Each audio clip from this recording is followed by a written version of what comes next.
राधे राधे दोस्तों, पौराणिक कथाओं के क्रम को आगे बढ़ाते हुए प्रस्तुत है आज की कथा। क्या दोस्तों आपको पता है राम जी के जाने के बाद हनुमान जी कहाँ चले गए? क्या कोई जानता है हनुमान जी कहाँ रहते हैं? जिंदा भी हैं या फिर अमर हैं? कुछ लोग कहते हैं हनुमान जी पाताल पहुंचे। कई बार लोगों ने यह जानने की कोशिश की लेकिन कुछ नहीं निकला। दरअसल रामायण के बाद महाभारत में ही 2 बार हनुमान जी के होने की बात कही गई है।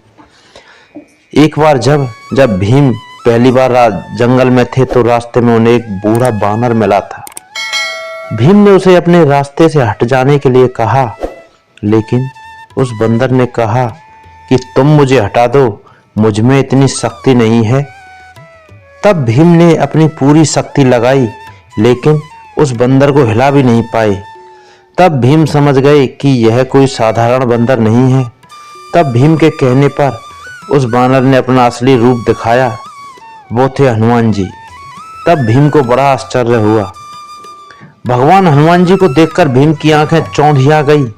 उन्हें देखते ही बस वह देखता रह गया।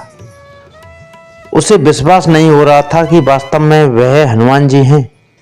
दरअसल भगवान हनुमान जी भीम की शक्ति के घमंड को तोड़ने के लिए सबक देने आए थे। इसके बाद महाभारत के पूरे युद्ध में हनुमान जी अर्जुन के रथ की ध्वजा बनकर रक्षा करते रहे। जब अंत में हनुमान जी वह अपने असली रूप में आया और वहां से चले गए। उसके बाद युद्ध में अर्जुन का रथ भस्म हो गया। तब श्री कृष्ण ने अर्जुन से कहा कि यह हनुमान जी ही थे जिनके कारण युद्ध में रथ नष्ट नहीं हुआ। अर्जुन को इस बात पर विश्वास नहीं हुआ। इतना ही नहीं, इसके बाद से कई बार दुनिया के कई हिस्सों में हनुमान जी के होने की बात कही गई है।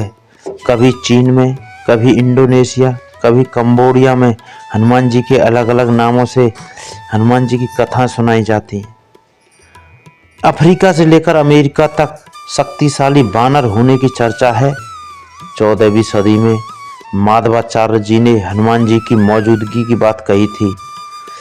17वीं सदी में तुलसीदास जी ने हनुमान जी की बात मानते थे। उन्होंने उनसे रामायण का हिंदी में अनुवाद करने को कहा। इसके बाद अन्य लोगों ने भी हनुमान जी के दर्शन करने और उनके होने का दावा किया। ऐसे में आज भी लोग हनुमान जी के होने की बात करते हैं। लोग कहते हैं कि माता सीता ने उन्हें अमरता का वरदान दिया है। तो दोस्तों, अगर आप सच्चे हृदय से भगवान हनुमान जी की पूजा करते हैं तो आपको सच में भगवान के दर्शन होंगे। भगवान आपके अंतर मन में प्रकट होंगे। जय जय श्री राधे।